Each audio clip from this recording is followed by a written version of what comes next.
right, everybody, welcome to BO Boys for Wednesday, January 22nd. Fuck it, it's a raw feed. We're doing it live. I'm Clayton. Yeah, I'm Pat. Clayton, we have two movies coming out this Friday. One of them is definitely a horror movie. I think potentially two of these might qualify as horror movies. We're going to dig into that and see if we have two horror releases this weekend. But either way, we had to bring in our chief horror correspondent. If you were at the New York City show, of course, you saw this man live in the flesh on stage, and now he's back on mic with us from the New Flesh podcast and the Roger Ebert and Me podcast. Everyone, give it up for the one and only Brett Arnold is back. Welcome back to the BO Boys, Brett. It's so nice to be back. I've had an itch since the live show, which was awesome. Thank you guys for having me. Of course. I don't think there's ever been more dynamic on stage presences since Elvis Presley than the BO Boys and Brett on stage. And Sean Donnelly revealing he has not seen Terrifier 3, which you had sent him to do. He watched it. I mean, famously, he watched it apparently from the aisle for 15 minutes and then ran away screaming. I mean, we're dynamic stage presence, and that man, he needs to work on it a little bit, but I think he's getting there. But yeah, Brett, we're so excited that you're here because you have seen both movies that we're previewing this weekend. Can we confirm that you have seen these movies? According to the embargo here, I can neither confirm nor I'm just kidding. I have seen Flight Risk. So the email says the embargo lifts tomorrow. Okay. There's a time and everything. Give me a second to pull it up here. Okay. The embargo is 6 p.m. Eastern on Thursday, which is a real sign of confidence in the film. But then on screen before the movie started, it had a poster up on screen with the tagline, which is iconic already. I'm sure you guys know it. You can say it with me. Y'all need a pilot. Y'all need a pilot. He says it in the trailer. So are you allowed to? Does the embargo let you confirm whether or not in Flight Risk Mark Wahlberg does say y'all need a pilot, or if that is a trailer only moment? Because sometimes there's things in the trailer that don't get. Let me zoom in here on the fine print a little. Zoom. Yeah, I can't confirm or deny whether Mark Wahlberg says or does not say y'all need a pilot or any variation thereof. Okay. So the language is pretty specific here, actually. Okay. So even if in the movie he says, do any of you need a pilot for this airplane, you wouldn't be able to confirm whether or not he says that phrasing in the actual movie. No. And if he lands the plane in LA and it's pilot season and he's trying to sell a pilot and he says it in that context, I also can't tell you. Right. Yeah. If his character just had a hot script, had a sort of it's Friends, but in a modern way. You can't confirm whether or not he says that. I mean, Clayton, do you have anything that you want to know if Brett is allowed to say about Flight Risk in this embargo? What are the burning questions that you have? Because we can't ask him about the movie, but we could ask him about what he could say about the movie. Well, Brett, you were about to say something. I was going to say, at the movie on screen, they have the poster. And it has the language about the embargo, but they were doing flight puns. So it was your reaction is now boarding. It wasn't that. It was a better pun they basically said your social reaction can take flight, but reviews are delayed until further notice, which makes it sound worse than having an embargo time that is set. It made it sound like it's dire and that we're not allowed to talk about it at all. But a social reaction is a tweet, I guess. So if I could keep it to tweet length, maybe I can say something. But I like where you were going with it. You could just ask me things and I can check the terms. So as long as you can keep it pithy here. And tweet length. And now on Twitter X, tweet length is 11 infinite. minutes. Yeah. If you pay the money.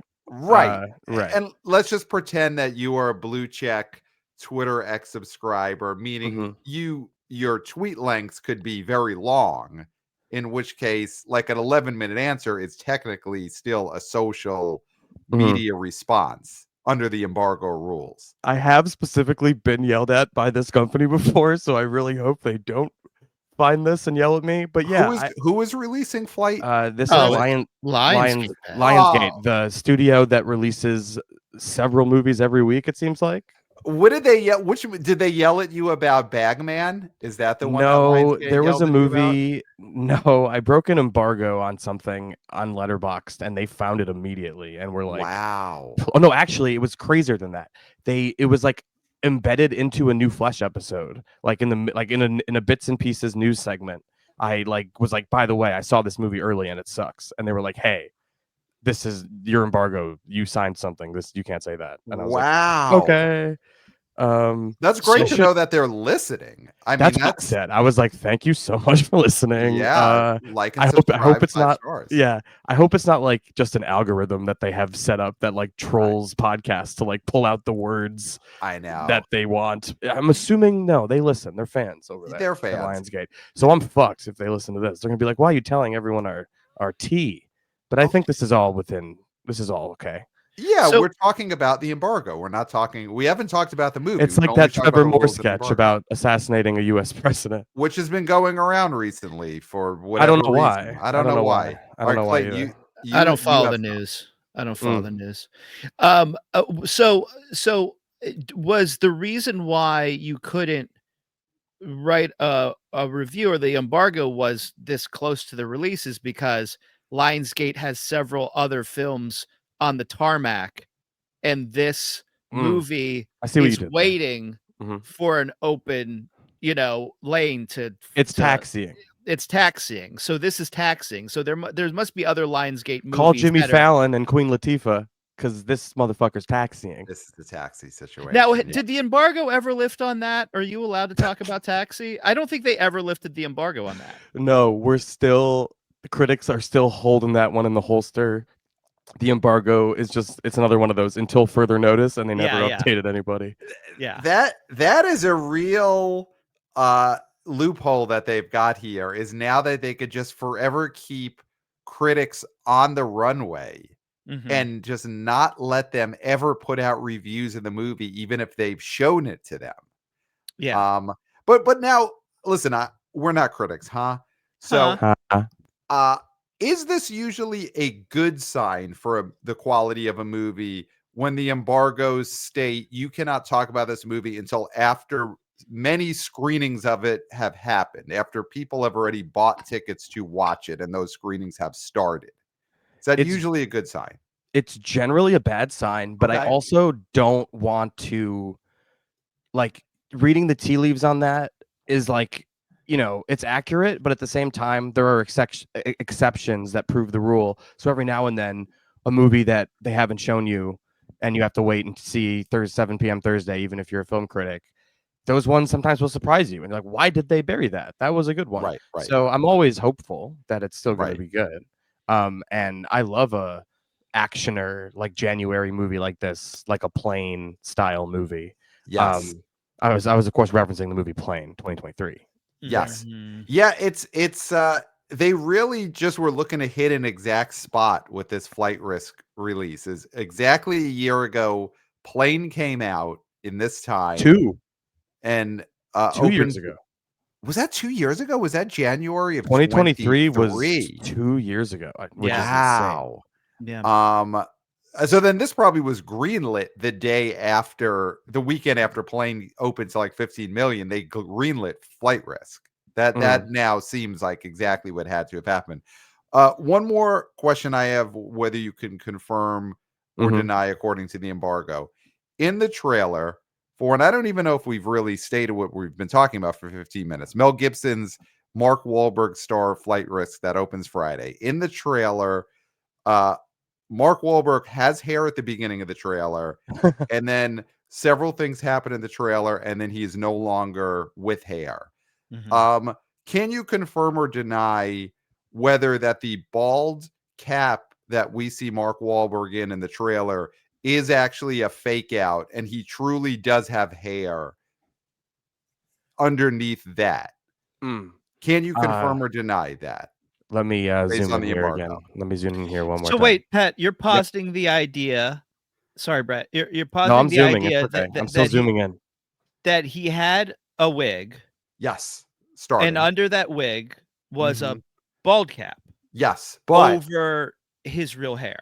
over his real hair. Yes, Okay. I want to know if the embargo allows Brett to confirm that theory of mine, that truly he has hair that's under a bald cap, that's under a wig in the movie. So I guess through the rules, well, first of all, the embargo says I can't reveal anything about his hairpiece or his hair toupee. They list every form of hair as to Right. not give one away as to what's going on. Rug Because is Rug in there? Rug is in there. Okay. If you if you notice the poster, it's cropped in such a way where you can't tell that he's bald up there. Yeah. It's kind of mysterious. So I shouldn't say. But because it's in the trailer, I think it's fair for me to tell you that they couldn't even find a bald cap that matched the skin color of the rest of Mark Wahlberg's face. And it was very distracting in the trailer. In the trailer. In the trailer.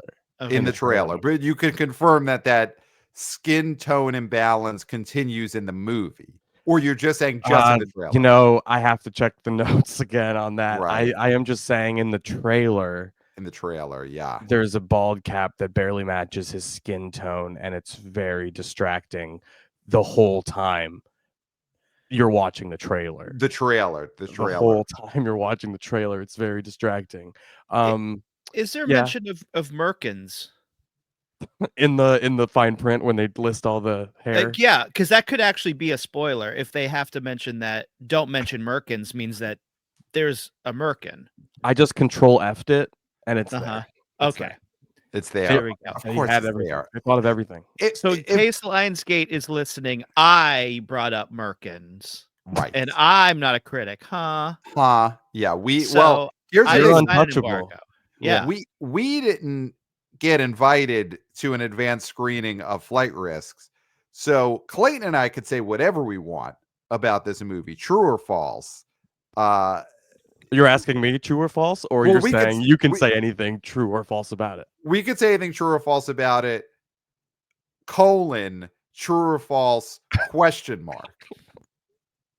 So now you tell us, is that true that Clayton and I could say anything we want about this movie? Or does the fact that we are now in a you're like in the circle of trust with me now. With you. So we're locked into whatever you signed.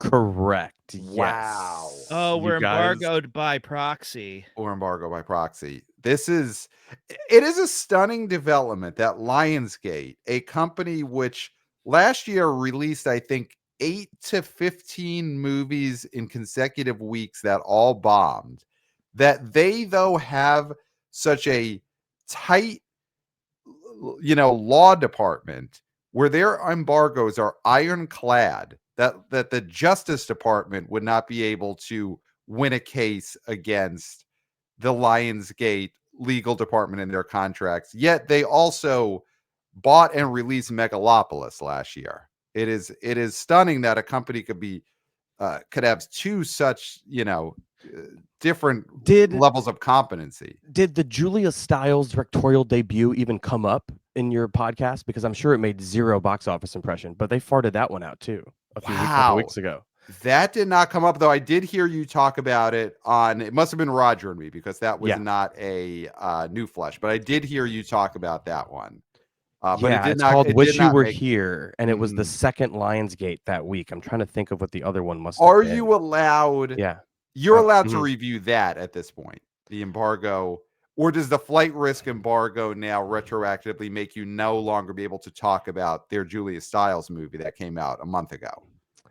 Let me check the fine print really quick. Yeah, you got to check this. I got to zoom again. Yeah, if you could zoom in on that and let us know whether you could say anything about that movie that you've already reviewed on the air on another show. Yeah, it actually specifically says here I'm going to have to go back and cut out that section of the podcast. Okay, that makes sense. So thanks. I got something to do later when I'm done now, I guess. So wow. So that movie starred Isabel Furman. Oh, let me tell I- you, it stars The Orphan, Isabel Okay. Furman, Okay. and it also stars live action Aladdin, Mina Wow. Masood. And Yeah. Jennifer Grey. Jennifer Grey is also in it. Yes, after Plastic her amazing surgery. Yeah. resurgence in what was that movie? A Real Pain, which it was so nice to see her in. I love Jennifer Grey. I watched A Real Pain, and On Hulu. I saw it in the movie theater a year ago at this point. I did it wrong. I did the ha wrong. And There's a sail right past it. I love it. Thank you. I didn't recognize that Jennifer Grey was in that movie. I still, and maybe this is my age showing, I am still unable to recognize Jennifer Grey Since the nose job. I didn't recognize her in It's Like You Know, and I didn't recognize her in A Real Pain. I have not been able to recognize Jennifer Grey in about 25 years. And not saying that any judgment on it. No, it's just like the nose like, made her distinctive, and then you're right. It just like once that's gone, it's just like, who is that? Is that her? Yeah. Who is that? I had that. I didn't know it was her until I saw the credits. I will say Yes. on A Real Pain, but Guys, because of A Real Pain, I recognized her in Wish You Were Here, Julia Stiles' directorial debut, starring The Orphan and live action Aladdin, a Lionsgate picture. Which we can no longer talk about because of the embargo for Flight Risk. Yeah. Clayton, you have a question here. Yeah. Oh no, I was just gonna say it's all in her memoir, which I have read. Jennifer Grey's memoir. Which you are not, Clayton, you're not allowed to review that memoir because you have signed this embargo by proxy. Is it called Gray? Can you tell me if it's called Gray Area? Is that the title? It's called Grey's Anatomy. Oh, that's even better. Thank you. And it's a side by side of her old nose and her new nose. I thought it would be Gray Matter, would have been my guess if it had not been Grey's Anatomy. She had three possibilities there. So Flight Risk, as a movie that we're going to try and predict the audience anticipation for without breaking the embargo. So this is a Mel Gibson directed, Mark Wahlberg star with Topher Grace. And based on the trailer, it seems like Mark Wahlberg is actually the villain and Topher Grace is your hero. And according to a line in the trailer, Mark Wahlberg is operating via orders from someone named Moretti. Okay. Last thing. Does the embargo let you confirm or deny that we see the mentioned Moretti in the movie? Will we get to see Moretti, who Mark Wahlberg says, Moretti's not happy with you? Famous line from the trailer. Will we see Moretti? That's like so foreboding. I can't even believe you asked. Yeah, that's so. That's so that you're trying to trap the gentleman here, and I don't think that's fair. Well, who are you, M. Night Shyamalan? There we go. Can I? Let's just go see what's down there. I bet you they have like cool costumes and stuff. That biggest laugh of the year for me is that scene. I was cracking up. I was dying. Incredible. Mel Gibson hasn't made a movie since he was nominated for an Oscar for Hacksaw Ridge 9 years ago. That's wow. Can you? I mean, is this part of the embargo? Can you say, will this be up for Best Picture next year? I'm just gonna go ahead and say fuck whatever this says and say yeah. I think it's Wow. yes. Okay. You will be hearing about it again in award season. Well, I mean, zoom in, and it does say if you want to say this will be nominated for all the Oscars, you're allowed to say that immediately. You're right. I actually sent him the PDF while we were talking, so thank you. You're right. It's in there. I see it now. It's in there. So this could be Mel Gibson. I sent it to you because you guys are again embargo by proxy. Embargo by proxy. We might as well have it. You have you have to have it now. We got to know what you have to look at it. You have to know what you can't say. Yeah, exactly. We got to know what we signed in spirit. I guess. You have a podcast. You have a lot of reach. You can't say things. We can't say things that are embargoed. By someone. But after Thursday at 6, you can say, or 7, I think it was Eastern. You can say whatever you want about Lionsgate. But until then, fucking holster it. Well, that's iffy because again, they could keep us on the runway. Oh, I forgot about the runway. I forgot about. So I got the email earlier than I saw what was on screen, and what was on screen said delayed until further notice. So I think I have to just. Yeah. That's what it is. That supersedes everything that you signed, and that by proxy we're beholden to. What you saw Yeah. on the screen also is Yeah. something that Clayton and I legally have to adhere to. Yeah.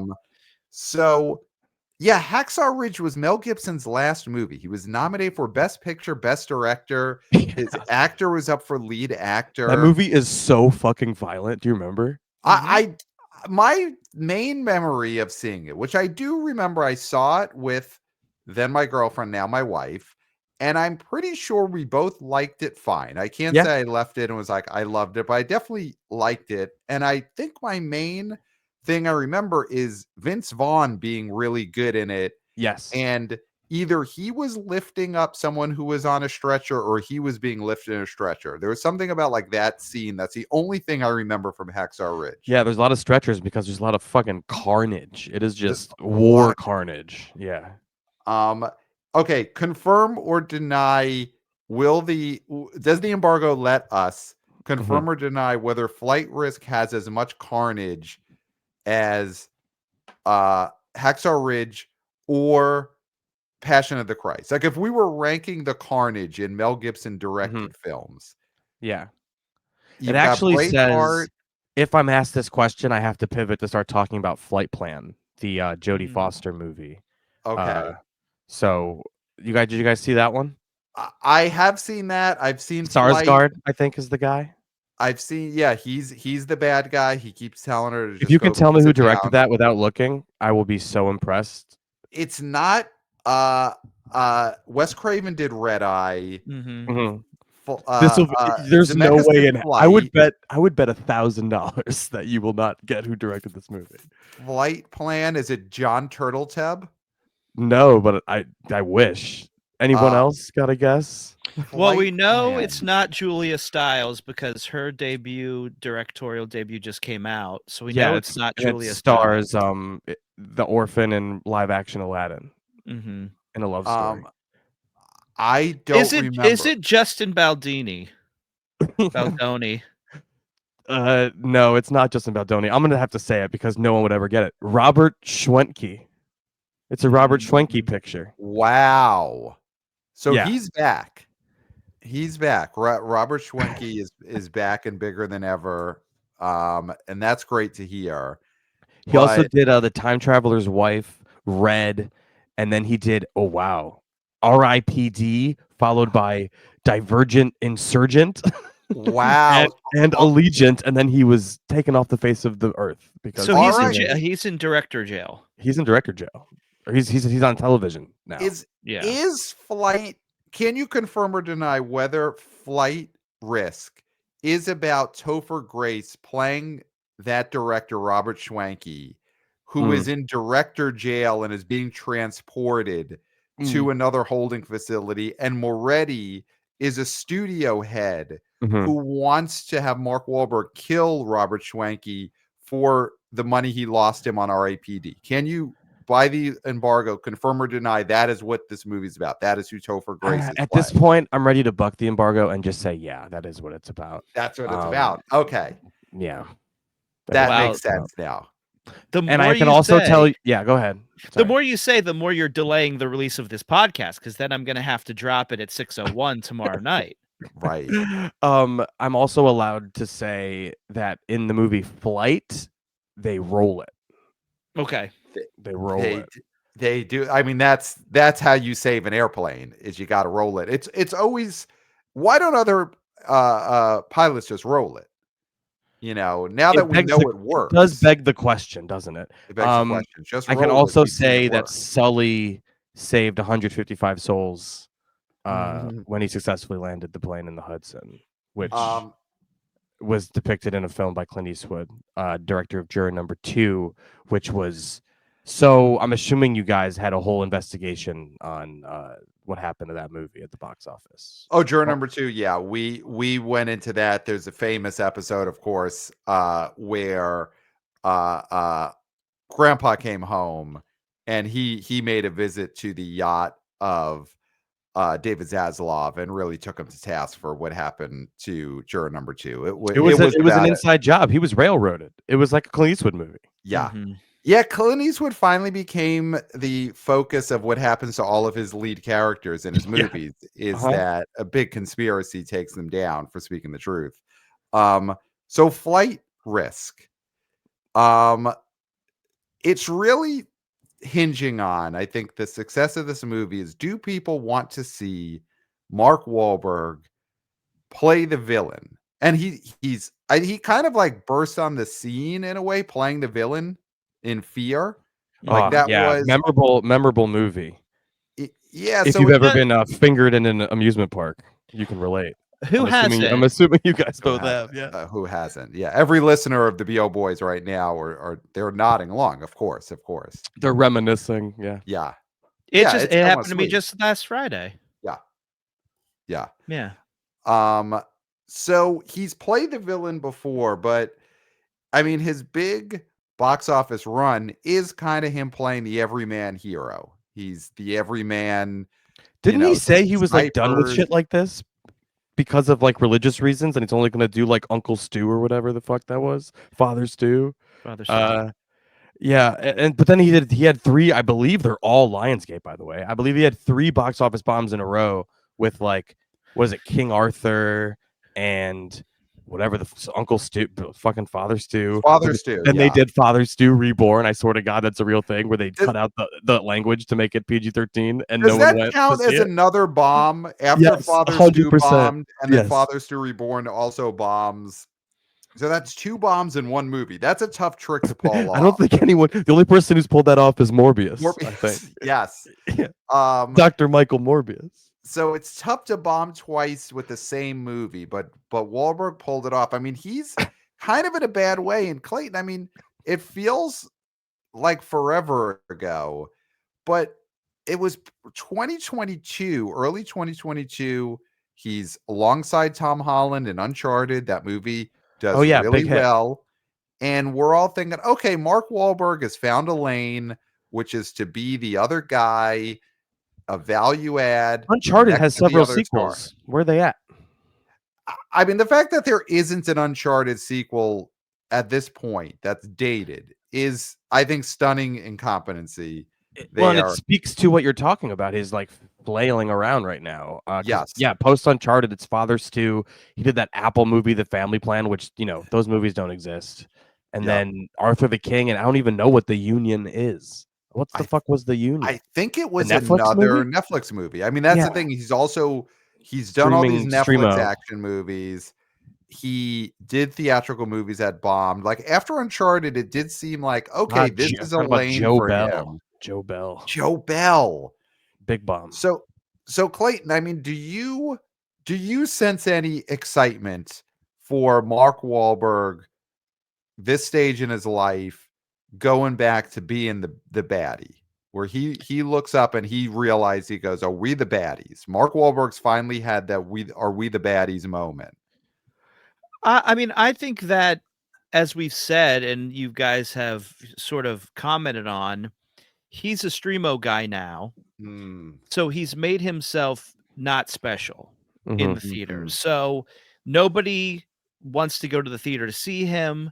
They Something might plaguing our industry. It's so sad. Yeah, they might want to. Our industry, the industry. I am not Yeah. involved. It's ours. They might want to watch him at home passively, right? I think this is the only way that you'll get interest, because it is special, because he doesn't play the baddie, right? So if there is any interest here, it does stem from that. It does stem from, oh, this is going to be interesting to see this guy play a villain. Mm-hmm. And so I think there is a little bit of interest. I mean, I know there's interest on our part for it. Yes. Mm-hmm. And so we had a plan to see this movie. You had a flight plan? We had a flight plan to see Flight Risk. Yeah, but there is now a risk to our flight plan. Yeah, there is. I mean, I definitely think there is now. And you've seen some social reacts, perhaps? Yeah. Yeah. Let's say that's what swayed us. Yeah. The Yeah, trailer. The trailer. The trailer. seeing the trailer again, because we've seen this trailer before a few movies in the last couple of months, but seeing it again right before we got on air in the light of day is pretty sobering to see Mark Wahlberg doing the accent that he does with the bald cap, which may or may not be over another wig. We don't know. We can't confirm that. Yeah, It's a can't even- lot. yeah. It does seem like it's a lot. It also seems like it is out of the wheelhouse for what a Mel Gibson directed movie has been up to this point, which if you look, he's Braveheart wins Best Picture. Passion of the Christ makes $1 billion, is a whatever it is, it's a kind of high-end movie of its year. Apocalypto, honestly, one of the best action movies I've ever seen. Whatever culturally about that movie, it's that guy running for 2 hours. It is incredible to watch. And then Hacksaw Ridge, which he's up for Best Director.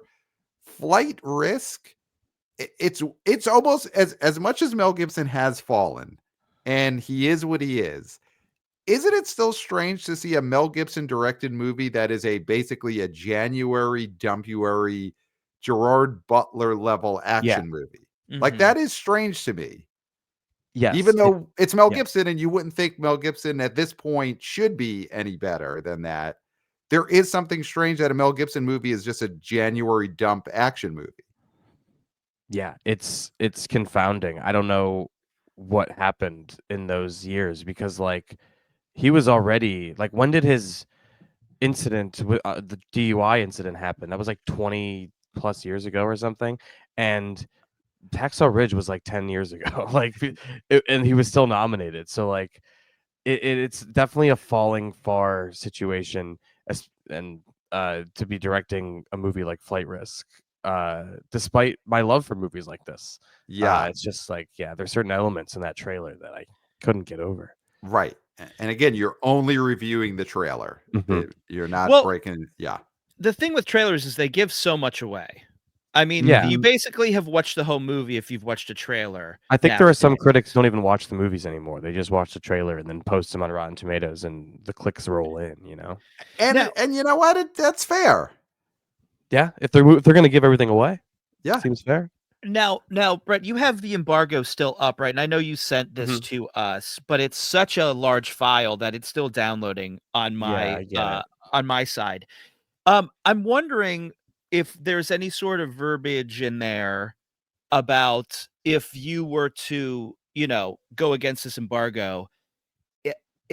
Could you search for "I'll put you in the rose garden" and I'm capable of it? Yeah, does Lionsgate say I'll put you in the rose garden? You know I'm capable of it. First of all, they addressed me as sugar tits, which I thought was weird. Okay. But that is, legal language that they vetted. And, it's just a legal term that we're not aware of because we didn't go to law school. Did they mention Laker tickets? Yes. Yes. Yeah, Did it's Lionsgate have to sell the Laker tickets? They did. Okay. They did. Yeah. In the embargo wording, does Lionsgate say what you would need to do before the hot tub? Mm-hmm. Yeah, but I don't think it's like decent to read on air. Okay. Again, that's a legal term, but yeah, if you feel like we shouldn't read their legal term on air, I get that. Okay, so that's all covered in there. Does it preclude you from walking around provocatively dressed? You got to zoom in and see. They thought of everything. It's in there. It's in there. Okay. So we don't think that at this point in time, Mark Wahlberg has much juice as a movie star. The villain turn maybe is coming too late. That this would have been, if this would have been the move he makes after Patriots Day, underperformed. Or after, what was that, End of the Mile or whatever that, he had that run of movies with his buddy, what's his name? Peter Berg, of course. he had the Peter Berg movies that were huge hits, The Lone Survivor, and then he had the Peter Berg run that they stopped working. If he had made a villain turn somewhere in there, in 2015, that probably has more appeal. 2025, I don't think that people are even waiting for Mark Wahlberg to fight. This, what this feels like, and this is gonna be sad to say, but the bald cap, or shaved head or whatever is going on really reminds me of this. This feels like when Travolta. John Travolta, this feels like Travolta He's being the Travolting. villain in the B movies. This feels like Travolta in The Punisher, Mm. And like or even to further than that. Paris or whatever. What's that one? To Paris with Love, or what is that one? Yeah. This feels real Travolta villain Redbox level. Wow. Yeah. And you don't have to confirm or deny whether or not he pulls a Travolta in this movie. I'm sure the embargo has John Travolta's name is if you control F that, you're going to find Travolta. Yeah, it's there. Of course it's there. So I don't think Mel Gibson, directed by Mel Gibson, which they actually, okay. This is what I wanted to mention. Yeah. Okay. I was trying to think of what I couldn't think of. The poster, hilariously says, from the award-winning filmmaker of Braveheart, Hacksaw Ridge, and like another one, and Apocalypto. Yep. Oh, does that guy have a name? Like, who's that guy? It's so funny that they're still skittish about just saying it, but they'll still point to the work and put two and two together. It's very funny. That's a tough spot to be in when they probably sign him up, not just based on the quality of his movies, but based on, okay, we're signing up a guy whose name pulls in some audience. And then in all the marketing, they just can't or don't use his name. So that's a tough spot for Lionsgate, but it's a very Lionsgate. I mean, listen, that's the thing. This is such a Lionsgate movie because they've got a star way past his sell-by date, a director who is kind of disgrace in the public eye, and you can't use his name in the marketing. Well, he's now the ambassador in Hollywood, so he might be gaining notoriety, or in a good way. Yeah, should Lionsgate have, because that is big news that broke, because it's what, Mel Gibson, John Voight, and who's it, Hulk Hogan, or who's the other ambassador to Hollywood? It's Stallone, of course. It's Sly, Mel Gibson, John Voight. He's, that's the guy who's going to be making a lot of speeches. Should they have delayed Flight Risk until Mel Gibson, in his position as ambassador to Hollywood, could have used the national funds to promote it? Yeah. Yes. Could have redirected funds from like the NIH, which, they don't get money anymore. Children's cancer research or some bullshit. Yeah, something like that. They've gotten rid of that money, but then you redirect it towards the marketing campaign of Flight Risk, because that's right. And they could maybe with some money, they could tweak the bald cap color to match his skin. Yes. And stuff like that. Little things. Yeah. So I think Lionsgate should have pushed this back on the runway, left it on the runway a little longer until Mel Gibson could divert government funds towards the movie, which seems like that would be what he's doing in a couple of months. Mm-hmm. Yeah. You guys should check out the did you see 7500? The Joseph Gordon-Levitt? Yes. I did one. see that on Amazon, like either 3 years ago or 15 years ago. It's hard to remember, but I did see right that before as a COVID, hijack movie. Yeah. Hold on, I have to let my dog in the room, but keep going because it's a lot. Fuck it, it's a raw feed. It's a raw feed. We're doing it live. So is that part of the embargo, that you have to let your dog into whatever room as sort of a watchdog, so that in case you say something against the embargo, it starts to bark? Is this a Lionsgate provided dog? Exactly right. Yeah. So I'm curious now when a this literal dog watchdog enters, a literal watchdog. But Clayton, I'm curious to know, what is this dog going to be allowed to say once he gets into the room? Mm-hmm. Because we're embargoed by proxy. This dog that's about to enter the room is also under this embargo, and they will lock a dog up. Lionsgate will put a dog in a cage in the pound. if the dog barks the wrong. Yeah. And that's why you've got to subscribe to the BO Boys on YouTube, because right now you're seeing the dog. You're seeing this dog who also is subject to the embargo by Lionsgate for flight risk. And he's scratching himself. Yeah. Now, Brett, I know that you have a young baby, a new flesh, a literal new flesh in your household. So we don't want the dog to bark, but could we, will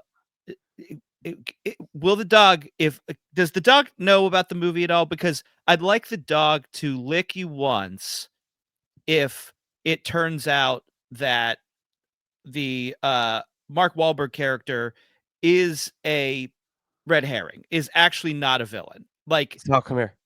See if this dog licks you once, then that is the truth. Let's see. Are we getting a lick? Where's the tongue? He's sniffing, but I don't see a lick. Sniffing, but the licks are hard to distinguish. Yeah. Brett, I can tell you he licked, but he licked several times. So okay. Interesting. Okay. So can I extrapolate? Several twists. So yeah. What the dog is trying to tell us is that there is that maybe, but then it's more. There's more. Of course there's more. Okay, now I'm more intrigued to see this again. Now, because of this dog, I do want to see this movie because the dog is implying several twists. So that's great. This dog is a great ambassador for flight risk. They really should have gotten the dog on the poster. If they can't say Mel Gibson's name, let's get this dog licking on the poster. Do something here. Topher Grace, I mean, does he mean anything to the anticipation to this opening weekend? They didn't. I'm surprised they didn't do that 90s show tie-in. Yeah. That show's real, right? I didn't make that up. Is that the one that they did on Fox years ago, or is that the one that's on the 80s show now? Which the 80s show had Glenn Howerton in it, I think. And right. So they're in the 90s. Also exists. I think the 90s one is the Netflix one that is like a classic weird zombie version, streamo, not really good reboot that's currently on Netflix that may have already been canceled after 2 seasons, I think. It was like a legacy thing. They all came back for an episode or 2 or something. I want to see when they do that 2000 show, Topher Grace stops by and all of his teenage nephews are listening to the Strokes. Then I will watch that show on Tubi when that premieres. Good for him being in a movie. I don't think he means anything to people going, but seeing Topher Grace in a trailer looking healthy does feel like a real, good for him. He's the only one who doesn't fuck with the rest of that cast, and good on him for that. So, he showed up in Heretic too. Did you see that? I haven't seen Heretic yet. I gotta see that. Okay. So Topher Grace is in a good spot. There's perhaps a Topher Renaissance brewing. Okay. You know what? I'm glad for him. I'm glad that he's in a movie I didn't realize he was in, and I'm glad that he's in Flight Risk. But yeah, I mean, Clayton, do you think Topher Grace brings anyone to this movie? I guess it would be like our generation would be the ones most nostalgic for Topher Grace. Fans of Venom. The original Venom. Of course, Take Me Out Tonight. Take Me Home Tonight was his movie. Yeah. I don't think there's any value add with him. I don't. I think good on him for becoming more popular just by not being a criminal. Right. And not writing a letter to a judge on behalf of a criminal. Which exactly. Somehow is the only that 70s show member who was able to not do that. He was too busy re-editing a Star Wars movie. True, which is, and that's one of those things remember when he used to get made fun of for that, and everybody was like, and he didn't hang out with anybody from that cast. What's his problem? And now we know that he was editing Star Wars movies because he was trying to mind bleach all of the terrible things that were happening on that set and afterwards. So he was just like, "I'll always have Star Wars. This will always be safe. I It can just go makes into me this think world." he's just Eric Foreman, who's a huge Yeah, Star Wars nerd. yeah. It's, wasn't his big Star Wars cut like editing Jar Jar out? So Probably. It was, I think it's just like making them all is it like each one's 90 minutes, or is it all three are now 2 hours I total think or they're 90 all minutes or shorter. I yeah. Oh, think he no, cutting Jar Jar out was a big no, thing. It almost nope, He makes me knows. He think, knows. he oh, added what is Jar it? Jar to all of them. Oh, okay. So he was more Jar Jar. He He put was Yeah, Jar Jar in like the 77 movie, the yeah, original. yeah. okay. You know what? Based on what we know Topher Grace avoided doing now, we should all try and watch. They should screen the Topher cuts because Mhm. people need to praise those movies that he made instead of doing whatever else he could have been doing with that 70 show cast. Yeah. We're not going to even speculate.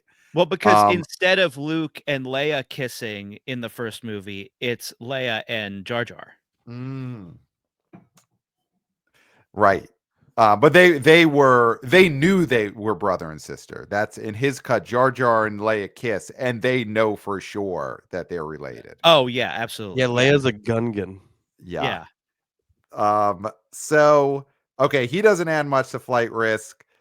We'll get to our exact number predictions because we do have another movie Yeah. coming out this weekend. Okay, you have seen Steven Soderbergh's horror movie called Presence from Neon. That is also coming out this Friday. Um, what is the Neon embargo situation? Can you say at all whether you enjoyed or didn't enjoy Steven Soderbergh's ghost Neon movie Presence? Neon is a rare studio that is like proud of what they do and put out. Okay, So interesting. they don't mind when people talk about their movies. Okay. Um so I will say I loved Presence. Wow. Um it's Steven Soderbergh's here, like the Robert Zemeckis is here It's a it's in that it's like position. a formal experiment, I would say. Okay. But it's structured like a Paranormal Activity movie that's stuck in the ghost's point of view, and the camera is that ghost. That's like the POV of it, and it's so unique and exciting and frankly haunting. And it ends up being this like really somber, sad thing by the end, and it kind of took the wind out of me. I thought it was really good. Uh, uh, Uh, but I don't know how much box office potential it has. It feels it's very art house experimental, as I said, in terms of form. But I thought it was really inventive, and the script is got more going on than you'd think, and there are like themes to it. In terms of just like being like a horror movie that's like about a haunted house, but from a perspective you've never seen, I thought it was so exciting and cool. And I'm a huge Soderbergh guy, so like it's just a really I love his experimental stuff too. So it just like it feels like a movie made for me, and I of course really liked it. So if you're a Soderbergh head, I think you'll like it. And even if you're not, I think it's an engaging enough twist on a movie you think you've seen before. And God, I still think that the final scene of this movie will stick with me for a very long time. It's very good. I hadn't seen the trailer in theaters. I didn't see the trailer until today, and really liked the trailer. It reminded me of one movie I love and one movie I liked, which is Ghost Story, which was Mhm. my number one film of whatever year that was, You like the and pie? Skinamarink. I Yeah, love the pie. I love that pie scene. yeah. I it could have went a little longer, and then it's a top 10 of all time movie, but I Jason still Biggs, man. loved it. Jason Biggs. Mhm. He, yeah, that when you think back to American Pie, Hmm. it is shocking how little of the pie you actually see compared to Ghost Story. Ghost Story should have been called American Pie more than Yeah, American Pie was called American Pie. it definitely gets like 8 times the screen time, probably, if Yes. not more. Yeah. Yeah. Um, but also, yeah, Presence did remind me, at least of the trailer of Skinamarink, where it is just a real vibe trailer. Oh, cool. I avoid trailers, and now that I've seen the movie, I should watch it. But I haven't seen it. I'm interested to see it now. It's a good trailer. It's a very skinamarink trailer. So It's it's a like lot a of teaser. like, They don't really tell you anything. they don't tell you anything. Like I was able to figure out this must be from the ghost point of view Cool. in the trailer, but it's a real vibe, you know, like you just hear things being said off frame and stuff. Yeah, Clayton, have you seen the present trailer, or does Brett's review and description of it make you, because I know you're not a big Soderbergh guy. I can't say I'm like a huge Soderbergh guy, even though I probably could be like, there's 10 movies of his that I really like, but then there's like 30 that I either haven't seen or don't care Yeah, about. he's prolific in that way, sure. But Clayton, where are you at on Presence after hearing Brett's unembargoed review of it, and then me comparing it to American Pie, Ghost Story, and Skinamarink? Well, I of course respect Brett as a horror hound extraordinaire. Hashtag horror lifestyle, of course. Yes. And so I think he's got a discerning eye for horror. So that really interests me greatly. I would see this movie now because the great critic Thank you. said this. It's like more. It's just sadder than you think it's going to be. It's like thornier than you think it's going to be. It's interesting. I was really shocked by a turn it takes, even though it seems at first clumsy, maybe, but then it reveals itself to be about big ideas. I would say. I'm trying to be very vague. Okay. No, and also, Pat, I agree that Ghost Story was one of my favorite. It might have been my number one film of that year as well. I don't remember. I'd have to go back into the archives, but is that Lowry? That is yes, David Lowery. Yeah. that was David. Yeah. And but here's the thing about this movie that I think is more important is that years and years ago, we saw a movie together, Pat and I, called Hardcore Henry, and that was from the point of view of, I guess, I don't even know what that character was. I guess he was just a maniac with a gun, possibly. Nickel Boys stole it. Really and I was crazy. going to say, well, then how many years later we've got Nickel Boys? Yeah. Now we've got Presence. Pat walked out of Hardcore Henry and he turned and he said to me, "This is the future of filmmaking." Yep. And guess what? We laughed and laughed and laughed about this, and we laughed about it. And I think I pulled it out every once in a while and said, "Ha ha ha, Pat. Remember when you said Hardcore Henry was the future of movie making?" And here in the Lord's year 2025, that may have come to pass, because I don't know if this is going to be a huge blockbuster, right? But it's sowing the seeds. You've got Nickel Boys and Presence in the same sort of like in the last few months. There is something happening here. And here too. Here is kind of similar in terms, I guess it's different, but it's like a formal experiment in a way. Yeah, from the point of view of a corner of a wall. Yeah. They tried something. Yeah. It reminds me on my my old podcast, Joe Avella, my old co-host of the New Flesh podcast, made a prediction that I laughed at the time, and it was that vertical video was going to be the thing on phones. And I was like, no one wants to watch vertical video. No one cares about that. And he's like, no one wants to turn their phone to watch the correct format. They're going to want to watch vertical video. And then TikTok happened, and he was right. Wow. Wow. He's a soothsayer, that guy. Is he a billionaire, this Joe Avello? No, he's not. So. Okay, he really should be, because vertical video on phones is a big deal. It is definitely a big deal. He should have put all his chips in on it. He just kind of made a prediction on a podcast. I don't think he put any money into it. Yeah, I mean, listen, that's also what I should have done with this point of view movies back in the Hardcore Henry days. Is I should have pushed all in. We should apply this to a acclaimed novel. Yeah. Now, I will say that not all predictions of pop culture come true, because I did have a friend who, I will not give his name, although we don't talk anymore. But when the band Bad Ronald came out and had the song "Let's Begin," he famously said, "I can't wait to see what they do next." And in anticipation of them being very big. And that did not come to pass as of now. I mean, 25 years, I think, is a good amount of leeway to give a band to break Right, with another right. big hit. So we may not be seeing big things from Bad Ronald. So they don't always come to pass. There's not a lot of Rodney Dangerfield situations with rock bands, right? Where they become famous at 53. No. Yeah, that's rare. Um, Very. so Presents, yeah, it looks great. Horror usually has a pretty high floor, and people will come out to see a horror movie. Though, I mean, it doesn't feel like Neon is promoted this much.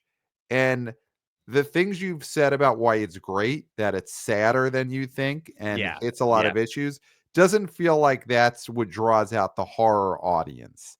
No. This isn't a slasher. So this is not, you're not saying this is going to be a Paranormal Activity situation where the weird form brings out people who want to go out on a date and be scared. No, I That's mean, not what I hope Presents so. is. I hope they go. I hope the marketing is done well enough that I don't want to say it tricks people into seeing it. That's like a A24 move, Mhm.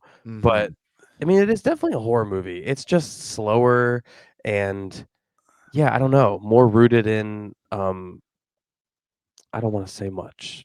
Just Okay. big ideas, I Big guess. ideas. But Yeah.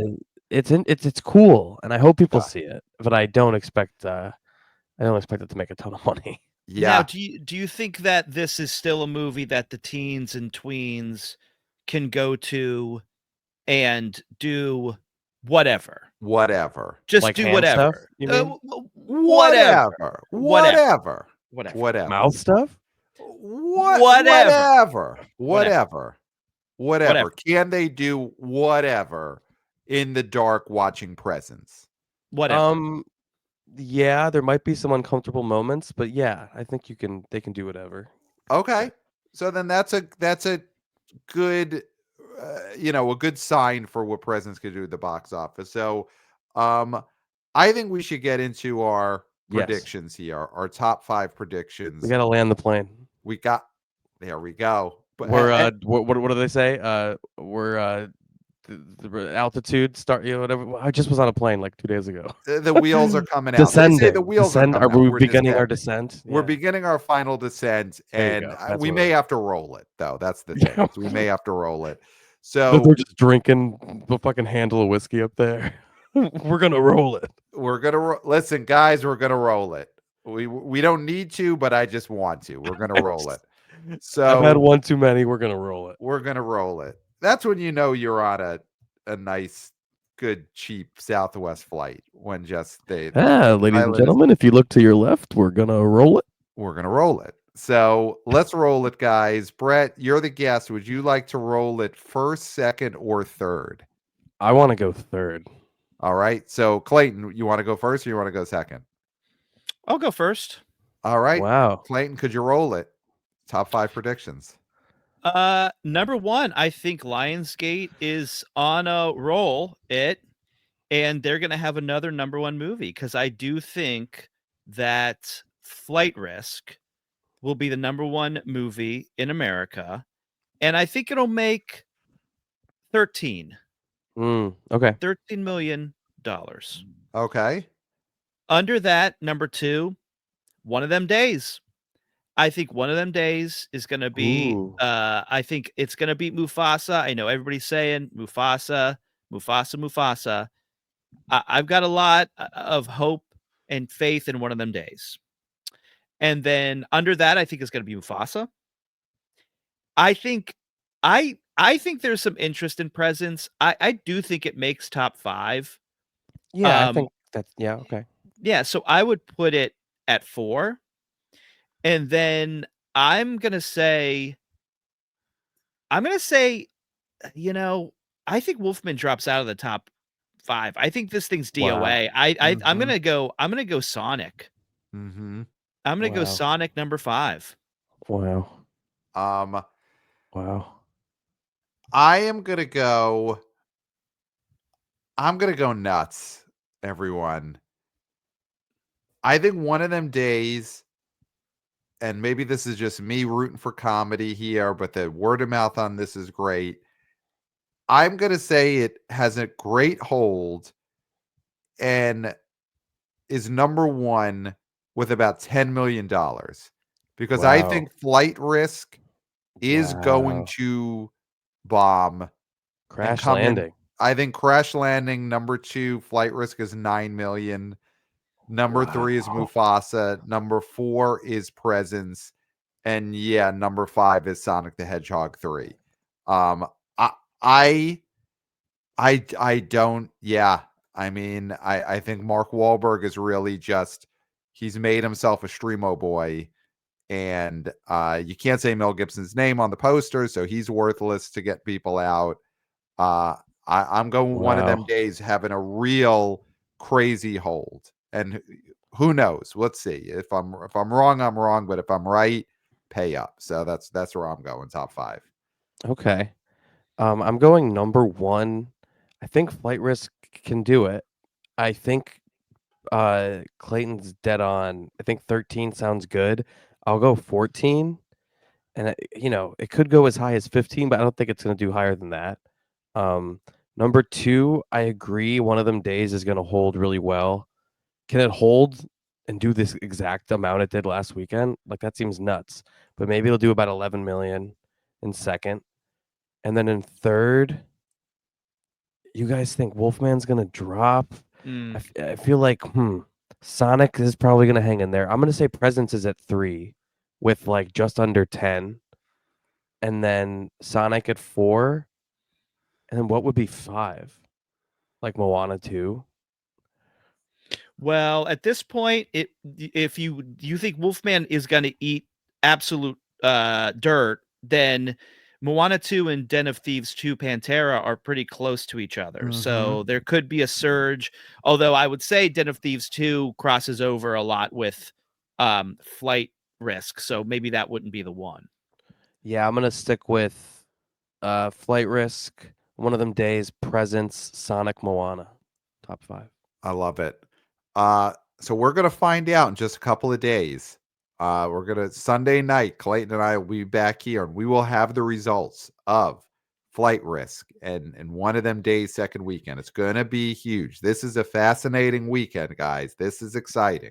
Now, Brett, you are of course our lead horror correspondent. I'd be remiss if I didn't ask you, with the Oscar noms coming out tomorrow morning, if you could nominate, if you were somebody who had the power to nominate anything horror, like an actor, actress, person who acts, movie, anything, get it a nomination that isn't looking like it'll be nominated, what would you nominate as Okay. a gore hound? I guess I won't waste my pick on the substance because it's Right. possible that It- Demi Moore gets this nomination, which would be so fucking cool, and that's what I'm pulling for the most. Yep. I will freak the fuck out because I joked, of course, about this movie's too badass to this movie's too out there for the Academy to give it attention, but I do hope it happens, and it seems like it's going to happen based on that Golden Globe speech, which was calibrated for it to happen. Mhm. So I will say, In a Violent Nature, I just love that movie. It was a unique subversion of the form of the slasher movie, and it has the best practical effects in the kill of the year, so it should win for those. And my And- baby is screaming, so I should probably run. I'm so sorry. no Are we problem. wrapping I mean, up? Yeah. that Yeah. is a way to sign off. Anything you want to plug before you run? Check out Roger and me every Friday, and check out the New Flesh podcast every Monday. All right, that's all you need. So, Brett, you may run. Me and Clayton will Thank you, finish guys. up here. Thanks, Great Brett, job. as You always. guys, this was the best episode of the podcast anyone's ever done, I think. Yes. It was so great. Yeah. This is All a right. Stone Cold classic. All right, And see you we're guys. allowed to say Bye. that in the embargo. We could say this was a classic. All right, guys. Bye, puppy. Bye. Bye, puppy. So, Clayton, here's the thing. We got a full mailbag. We'll lance it on Sunday night after the results. We will get to this. We've got a great, just a tease, great email about Keke Palmer that we're going to get to on Sunday night. Let's get those second weekend results of one of them days, and then we can really dig in there. A lot of great emails. Email us, theboboyspodcast@gmail.com. Get your email into this engorged mailbag, and we will start lancing it on the next episode, theboboyspodcast@gmail.com. Of course, did you have something about the Well, mailbag? no, I was just gonna say, I know you're gonna say rate, review, Right. subscribe, and all that, Yes. but I wanna just put out a call because we get so many great emails, Yep. and we get so much interaction with our audience, but the reviews are not coming in. So I would like to just make a call out to take a little time, 5-star review on Apple Podcasts, put whatever you want in the review section. That doesn't count. It doesn't matter as long as you write something. So Something. you can Great just show, write blah, blah, blah. something. You can write anything. Great show, blah blah blah. Um, Anything you feel like writing, go ahead and write it. And just give us 5 stars. That's all I'm asking That's the for. most I know important you guys and girls and people people. are the best fans anybody could ever have. So yeah, I know you're gonna do it. Yeah. Great. Yeah. I often just say it mindlessly, but I'm glad you called it out there, Clayton, so people can really focus, think about what they're going to do. Go write that 5-star review on Apple Podcasts. Definitely do that. Of course, follow us on social media at the BO Boys Pod. On Instagram is the main one. TikTok, sure, it's there. Do it. Follow us on TikTok. Our videos are there. Twitter X, who knows? We've been bringing up some possibilities there that we'll get into on future episodes, but it still exists there. But the main thing is Instagram, TikTok. Follow us at the BO Boys Pod. And of course, VP of Interns, Christopher, killing it with the vertical videos there. And man, he is on assignment right now at, I won't say which film festival, but a major film festival, and is going to be on an upcoming episode with a full boots on the ground report. And Clayton, you'll have a chance to face talk to him about Wolfman. You'll get to give him That his, mangy dog of a pick. yeah, that is his movie right now out there in our box office fantasy league. And Christopher is going to be on the show talking about this film festival he was at, and also telling us what the hell happened with his pick, Wolfman. So that's going to be very exciting, coming up soon. Of course, subscribe to the BO Boys YouTube channel. If you're only listening to the podcast, you're only getting half the story. You would have, if you're only listening, you didn't see Brett's dog earlier on this episode. You didn't see the licks. You didn't see his review of Flight Risk. So you got to subscribe to the YouTube channel. And read the Substack. The Substack is back, and I'm going to say it bigger than ever. We are putting up new articles constantly. There is an article that we just published that is what we want to see at tomorrow's Oscar nomination. So go read that and see if we were right in our hopeful predictions. Got a full breakdown of the Greta Gerwig Netflix IMAX situation. We talked a little bit about that on the show, but we went in depth on a Substack article. There is, and of course, a touching tribute to the career of filmmaker David Lynch is on the Substack. I don't think we've ever said the name David Lynch ever before on the BO Boys. We may have never said his name, but RIP. And there is a very heartfelt tribute from the BO Boys to David Lynch on the BO Boys Substack. So if you're not a reader and subscriber, go there right now. Link in the show notes. Read the Substack. Read the words that we wrote about David Lynch. I don't think that there is a tribute to him like that anywhere else now. Go to Bob's Big Boy, pull out your phone, and read that tribute. Yep. Yes. Right in front of that Bob's Big Boy or whatever. Yeah. Just don't even go inside. Just sit up against the big statue of Bob's Big Boy outside the restaurant and just pull out your phone. Just be a fucking nuisance and stand outside so customers can't get in. Yes. Keep your feet stretched out in front of the door while you read our Substack on your phone. Yes. Yeah, a fitting tribute. A fitting tribute to David Lynch. So of course, subscribe to the BO Boy Substack. And yeah, I mean, I think that is it. I mean, we'll be back on Sunday night with the results, but I am spent. I got nothing left. Well, Pat, my baby is screaming. I Mhm. finished, and you've Yeah. said it all. I've said it all. Yeah. There's nothing left to be said. Nope. Time for me to get out of here. Except for until next time. We'll smell you at the box office. Nailed it. Nailed it.